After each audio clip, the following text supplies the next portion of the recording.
वृद्धों के दुश्मनों के बारे में बात करेंगे। क्या बात करेंगे? वृद्धों के दुश्मनों के बारे में। उनको जीरियाट्रिक जाइंट्स भी कहते हैं। ठीक है, तो सबसे पहला वृद्धों का दुश्मन है इमोबिलिटी।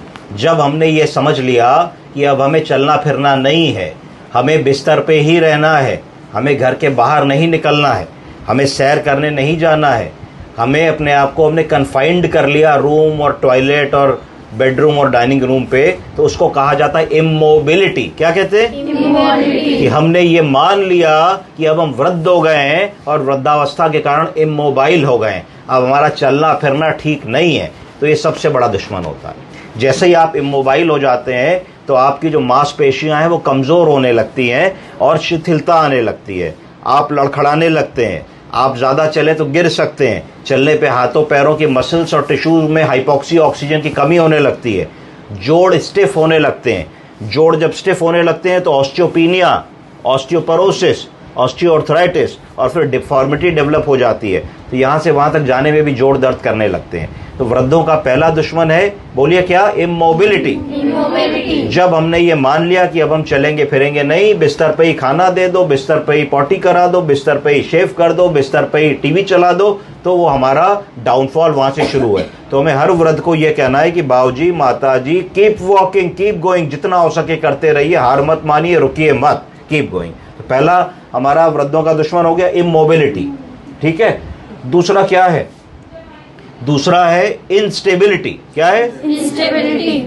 वृद्धावस्था में शरीर में बहुत सारे चेंजेस होते हैं, morphological changes, physiological changes, neurological changes, जिसके कारण हमारा शरीर थोड़ा शिथिल होने लगता है और अनस्टेबल होने लगता है। आपने देखा होगा, यंग बच्चा होता है 7, 8, 9 साल का, उसको कहीं भी चढ़ा दीजिए, तर तर तर तर तर तर ऐसे चढ़ जाता है, लग रहा है खरगोश।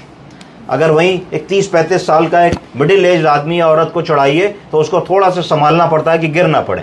और अगर वही काम एक 70 साल के व्यक्ति से कह दिया जाए तो वो नहीं चढ़ पाते हैं। अगर वो चढ़ने की भी कोशिश करते हैं तो गिरने का बहुत डर होता है। हो सकता है कि वो लोग उस समय तक आते आते छड़ी पे आ गए हों, वॉकर पे आ गए हों।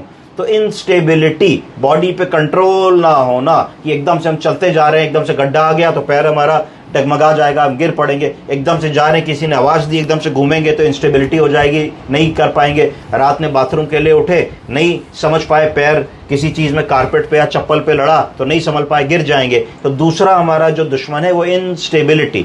तो इंस्टेबिलिटी है कि नहीं, ये पता करने के लिए एक साधारण सा टेस्ट होता है, जिसको गो गेट अप टेस्ट कहते हैं, जिसकी मैं अगली बार क्लास लूँगा आपकी, गो गेट अप टेस्ट। तो अगर हम गो गेट अप टेस्ट को 2 मिनट में बता सकते हैं कि हमारे वृद्धजन में इंस्टेबिलिटी है कि नहीं।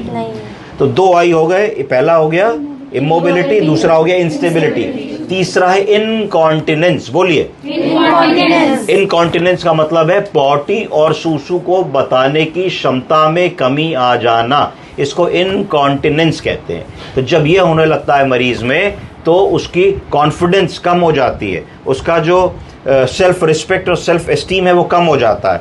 आप इस बात की कल्पना कीजिए, हम लोग कहीं घूमने जाएं, पिकनिक में जाएं, पार्टी पे जाएं, सिनेमा देखने जाएं, किसी की रिश्तेदारी में जाएं, और हमको ये कंट्रोल ना हो कि अगर सूसू पॉटी आएगी तो हम रोक नहीं पाएंगे, तो हमारे मन पे क्या बीतेगी? क्या हमारा वहाँ मन लगेगा?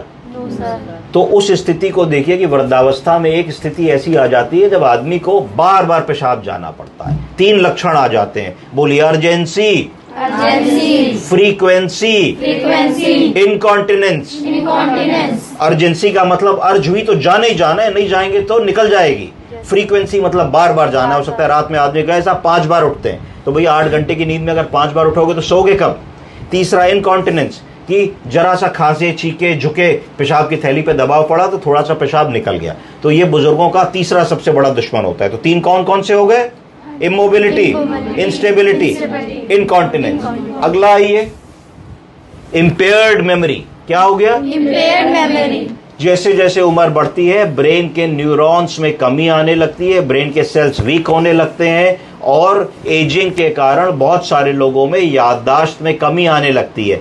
वो आप उनके पास जाओगे तो दादी बाबा बोलेंगे अच्छा बेटे आ गए, और कहाँ हो आजकल, क्या कर रहे हो? तो तो उनको पता है कि तुम जॉब कर रहे हो कि पढ़ाई कर रहे हो, उनको तुम्हारा नाम भी पता है, पर वो धीरे से कह देंगे मुन्नी आ गई, देखो बबू आ गया, देखो बेटा आ गया, और बेटा कैसे हो, या तुम्हारे और भाई बहनों से तुम्हारा नाम कंफ्यूज करेंगे। तो इसको धीरे धीरे कहते हैं इंटेलेक्चुअल इम्पेयरमेंट। क्या कहते हैं? इसका मतलब है कि ब्रेन से जो इंफॉर्मेशन हमें वापस लानी है, यानी कि कौन आया, उसका क्या नाम है, क्या खाया, कब खाया, हमारे देश का राष्ट्रपति कौन है, हमारे देश का प्रधानमंत्री कौन है, हमारे कितने बच्चे हैं, हम कब पैदा हुए, हमारी बर्थ डेट कब होती है, हम कब रिटायर हुए, हम कहाँ काम करते थे, हमारा हाई स्कूल हमने किधर से किया। ऐसे वो सवाल होते हैं जो ज़िंदगी में कभी भी आदमी नहीं भूलता है, पर अगर आप इन सवालों को भी पूछेंगे तो आपको ऐसा लगेगा कि मरीज़ इसका सही जवाब कई बार नहीं दे पा रहा होता है। तो ये वृद्धों का चौथा और मोस्ट इंपॉर्टेंट जो है दुश्मन होता है, क्योंकि जब मानसिक रूप से कोई कमज़ोर हो गया और शिथिल हो गया तो फिर वो अपने छोटे बड़े डिसीजंस नहीं ले पाता, छोटे बड़े काम नहीं कर पाता, मोबाइल रिचार्ज नहीं करा पाता, बैंक से पैसा नहीं निकलवा पाता, पेंशन लेने नहीं जा पाता, डॉक्टर के पास नहीं जा पाता है, सोशलाइज नहीं कर पाता है, घर में बंद होकर के रह जाता है। तो ये ध्यान रखना है। इसके लिए MMS होता है, मिनी मेंटल स्कोर, बड़ा आसान है। दिखाओ बाबू जी ये क्या है, पेन है, ये क्या है, चश्मा है, ये क्या है, घड़ी है, और 2-4 मिनट बाद किसी और बातों में लगाओ, फिर पूछो आपको 3 चीजें दिखाई, बता दीजिए। अगर सब ठीक बता रहे तो MMS कहते हैं, मिनी मेंटल स्कोरिंग। तो उससे आप इवेलुएट कर सकते हैं कि याददाश्त की क्या स्थिति है। तो मोटा मोटा ये 4-5 चीजें आपको जो जीरैट्रिक जाइंट्स या वृद्धों के दुश्मन है, इन पे आपको काम करना है, और गो गेट अप टेस्ट में अगली क्लास में बताऊंगा। Thank you. Thank you sir.